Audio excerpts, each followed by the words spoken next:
What is a cation? It is a negatively charged particle of a single element only. Negatively charged particles would be called anions.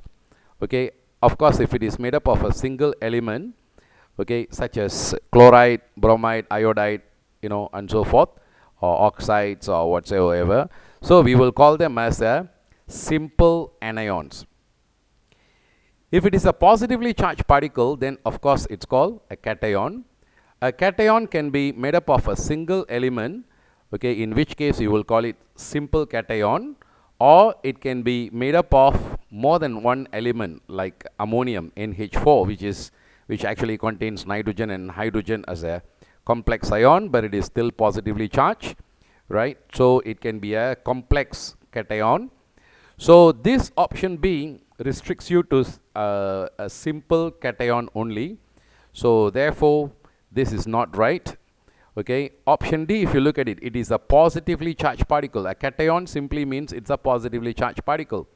Option C, it is a negatively charged particle, is definitely out, because negatively charged particles would be called anion, okay, of a group of elements, right? So if an element or a complex molecule, okay, loses electrons and become positively charged, we would call them cations. They are called the cations.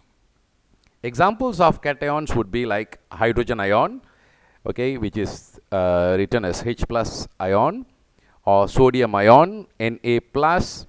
Okay, it's not an elemental metal sodium, it's a sodium that has actually lost an electron in order to become positively charged. So therefore, sodium ion is a cation, right? And we have calcium ion, it has lost 2 electrons, so it becomes Ca2 plus, so it's a calcium cation. Copper cation, which is Cu2 plus, it also has lost 2 electrons. Here we have some examples of complex cations, such as ammonium ion. Ammonium, you can see it's not made up of a single element, it's made up of a nitrogen and a hydrogen. Okay, it's a complex molecule, and with carrying a 1 plus positive charge. Therefore, this is also an example of a cation, but it is called a complex cation. Aluminium ion has lost 3 electrons, so it became 3 plus. So that's another example. Iron 2, okay, transition metals can exhibit multiple oxidation states. So iron 2 loses 2 electrons to become Fe2 plus. Or you can also have iron 3 ion, Fe3 plus. So you can see in all of this, okay, they are positively charged particles, okay. So therefore, we call them as cations.